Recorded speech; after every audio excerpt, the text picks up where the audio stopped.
Okay, so I'm going to give you a quick walk through my final piece comic. This is the first page. I've got my dangly bits, my animals in their tank, I've got my pull down contents area, and I've got my blurb on the side there. I wanted to keep the first page quite simple, I didn't want to overdo it, so this is what I went with. I just went with a whole bunch of information, and every arrow on every page is an audio button that you press and it speaks the words on the page so that the younger groups can also enjoy it as much as the older groups and it's more accessible. Moved on to the Starfish page. The only thing that I found a struggle on the Starfish page was where to place the starfish on the parallelogram because I didn't want it to block the view, and instead I just ended up making it smaller.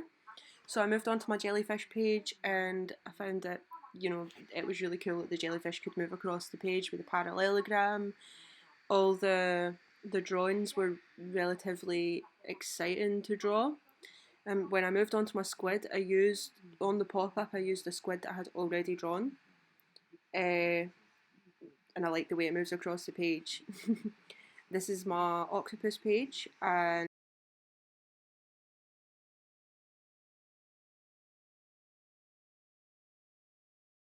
welcome to my sketchbooks. This is for personal project.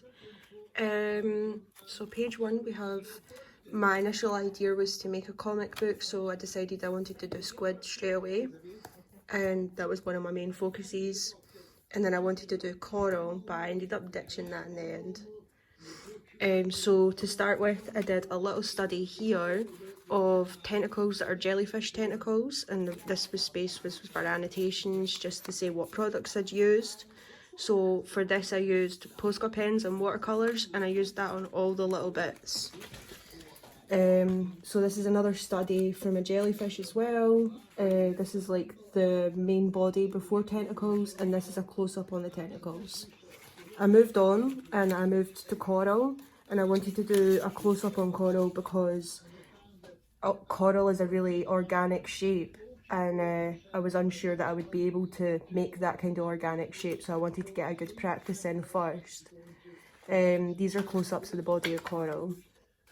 Moving on, this was my first attempt at pop-up. It's a bit too busy for an actual pop-up comic, but this was a good experiment to understand how pivots and folds work. This page is a bit boring. Moving on, we've got another attempt at cut-out pop-up. So using just one sheet of paper card, cutting lines into it and popping them out so that you've got this effect. It turned out really nice and I was quite happy with it, but again, it's not overly useful for a final piece.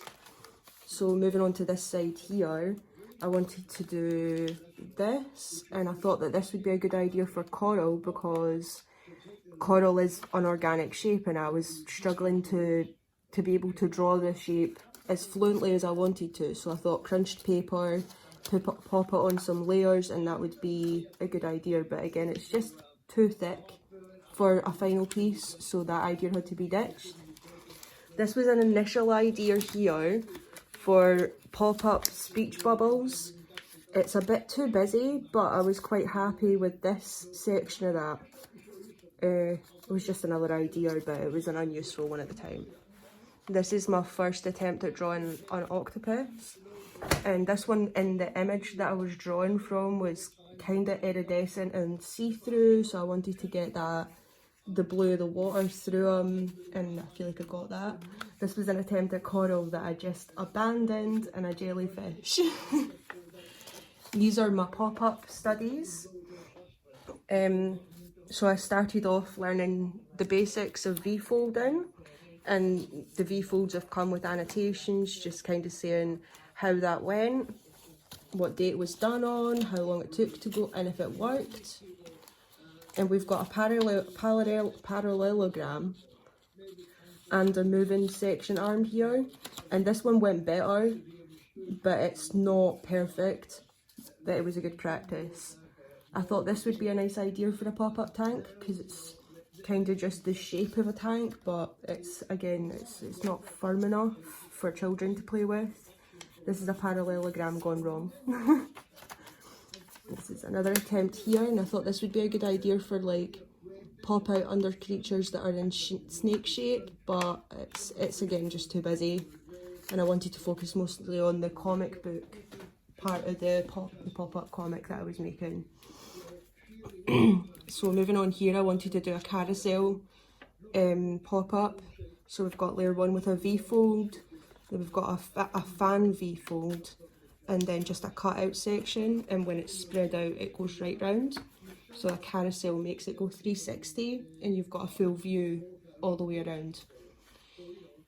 This is another pop-up attempt. Now this pop-up attempt was actually more practiced, and I really enjoyed making the kind of effect of something popping out of a box. I used the already patterned card to like make it stand out, and then I wrote some notes from YouTube about the gully. The gully is the main fold in the middle on the main piece of paper. So this is the main piece of paper, and this fold here, the kind of card fold, is the gully. We've got one more on this page, and this is just another V-fold attempt at both sides. It would make a great frog. Ribbit. Right, I'm moving on to the next page. My initial idea for water was to make a glue layer, so I poured PVA glue and glitter and ink into a long tub and let it dry for a couple of days. And my thinking was that that would be see-through enough to be a really good water layer, but then when I used it, it actually turned out like this, and it was a bit too messy, so I ended up abandoning this idea. And then I decided to focus my energy on the important bits. So I wanted to narrow down the animals and creatures that I was going to use, like coral, jellyfish and sea turtles, blue-ringed octopuses, starfishes and squids. And I just wanted to make it clear in the sketchbook that that's what I was doing.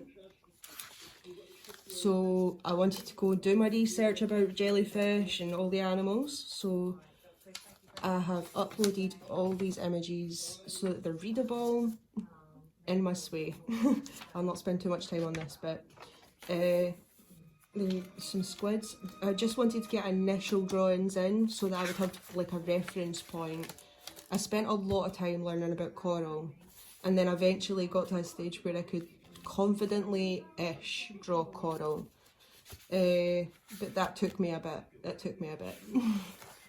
The sea turtles, I took a lot of time again to learn about sea turtles and sea stars, what eats them, what they eat, how they live, what their environment's like. An octopus, I also did the same there. This was my initial idea for comic book layout, so I wanted my first page to be, my first like comic book page to be informational and fun. Yep, moving on. I have cut into this page, but you can ignore that. This was the initial layout idea. I didn't want to spend too much time doing too many drawings on this page because I just wanted to have like a layout plan. I've got 2 layout plans, and this was the one that I ended up going with. So I wanted to have the layout to be 6 boxes maximum. Yeah, 6 boxes maximum with the information for every animal, what they eat, where they live, and what eats them, and any special things that they're up to. So, these were my little studies so that I would have some more drawings in my sketchbook. I had a lot of fun drawing the octopus, as you can see, and the turtles. I wanted to create a cyanotype kind of effect with the blue and white. So I used gouache and gel pens on this one. I used acrylic paint and Posca white pen. And then on this one here, I used gouache and white gouache watered down. And the idea was just to see which one would work best. The jellyfish I used watercolours and pens. There was watercolours and pens for the sea stars as well. For the coral, I didn't do an outline, and that was like a conscious choice because I wanted to see if I could do it like that, but it does just look a tiny bit messy, and in turn I'll be sticking with the lines. My turtles, there we go. So I wanted the contents part of my first page to kind of scroll, and this was my first attempt here. As you can see, I've put the paper's just a bit too big and the moving is fluid but just not fluid enough. So I moved on to this one here, and because I made the pages a little, the little squares a little bit off, there is a little bit of pull drag on this underfold here, so I had to change that. And then I moved to this one because I wanted a shape, which is how I ended up with the circles. And this one worked really well. I was really happy with it. I even made a little kind of bit for the bottom. We're moving along. So this is for the centerpiece, page 1, and this was just a practice on how to make a tank. That's the tank, first attempt. I put too much glue on and I put the sides at the wrong bits. As you can see, the pink paper's ripped off onto the blue paper, and this attempt just never went as well as I wanted it to. And the second attempt went slightly better, but it's a bit squint. These are stickers here for the sticker activity at the back of the comic. There you go. This was a layout idea so that I would know this was the contents area, this is the tank, and originally this area here at the far right was going to be an image of all the sea life that was going to be learned about, but I decided that it was more efficient to have a little blurb there instead, so I replaced it with a blurb. Here we have the far side, and this is me deciding the layout of each page. So pages 2 to 8, we're going to have a parallelogram, upfold, and just a little animal to move along the page. I thought that was a really nice effect. It's nice to look at, and that was my main idea. And for my bye page, I wanted to have a little like goodbye blurb with information. I never got round to this bit just because I was pressed for time. I spent too much time studying how to do pop-up and not just focusing on the bits that I needed to know. So I wanted for my last page, I wanted to have little booklets that opened up so you could get information on each animal on a little like platform. I thought it would be fun, but I just made the platform and never actually managed to complete. I just gave myself too much. And here's one more. This was a tiny prototype of the first page, and as you can see, it worked really well. The tank's not squint, it's not ripped or anything.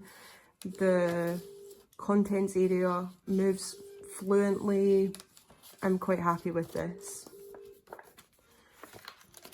There we go. So in the process of doing this, I had to make quite a few tiny prototypes, and this was my first one. You've seen this earlier on.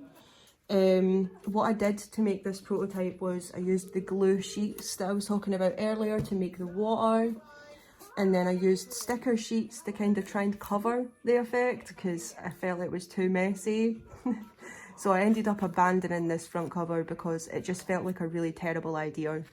And I decided at this point that I was going to need to stick to a more comic book related kind of front cover. And then I ended up inspired by kids magazines, which is how we ended up with this layout. Kids magazines have usually got like big text, little pictures, and like a colouring activity, so I wanted to make it exciting for the children. Moving on to the prototype of page 1, I used a little bit of plastic clear here, acetate, to make the glass for the tank, and I painted the tank.